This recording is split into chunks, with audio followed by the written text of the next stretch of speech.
Hello, I'm John Sebastián Camargo Pallares and I am going to explain you how I calculate the carbon footprint of my family and what was the result and some strategies that we can implement in order to reduce our carbon footprint. First of all, I'm going to explain you what is carbon footprint. In simple words, a carbon footprint is like a measure that shows us how much of CO2 and other greenhouse gases are produced by human activity in a direct or in a indirect way. That result or that measure gives us a general idea of how much CO2 is generated by our lifestyle. To calculate the carbon footprint, I used the carbon footprint platform that takes in account different factors like consumption, natural gas consumption, and other different activities. Okay, in first place, we have light consumption.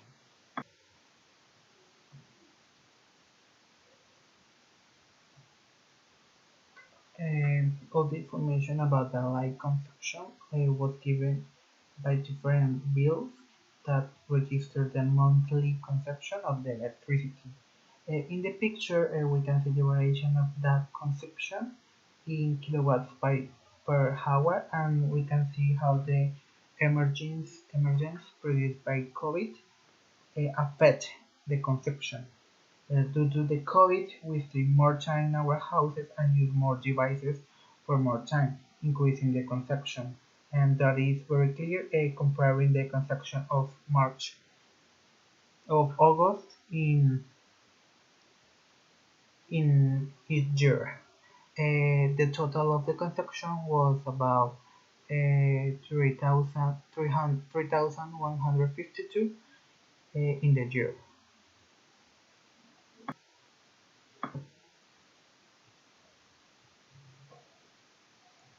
Now we have the natural gas consumption. To calculate the carbon footprint of the house, we have that consumption for the same period of time.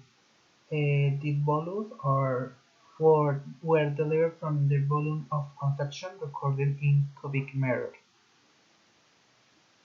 Uh, with this information and the information of the electricity or light consumption, we could calculate the carbon footprint of the house that was about 0.26 tons of CO2.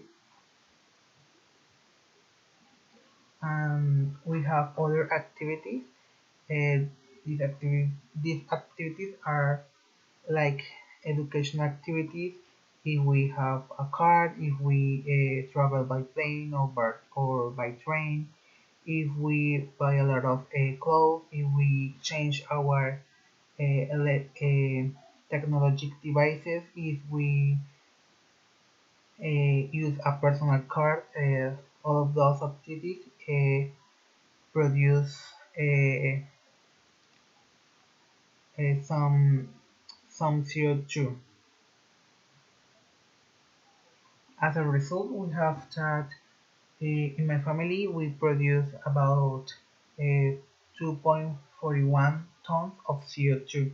That is uh, a little is bigger than the national average and bigger than the worldwide target. And uh,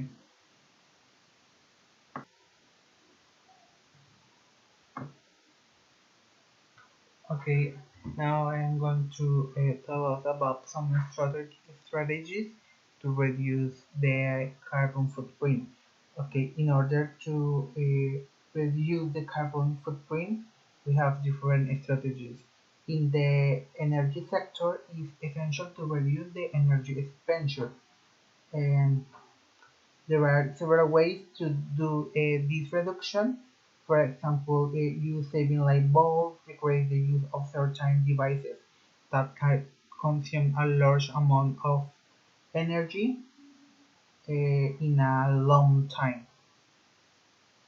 Other strategies can be implemented in a gradual way, since they require a little more economic source, like the implementation of solar energy, adopting a more efficient electrical network, and other strategies. In our activities or about daily life, we can implement a food style that does not depend 100% on meat, and we can change our transport weight. If possible, we use a bicycle or walking in order to reduce the use of taxi or a personal car.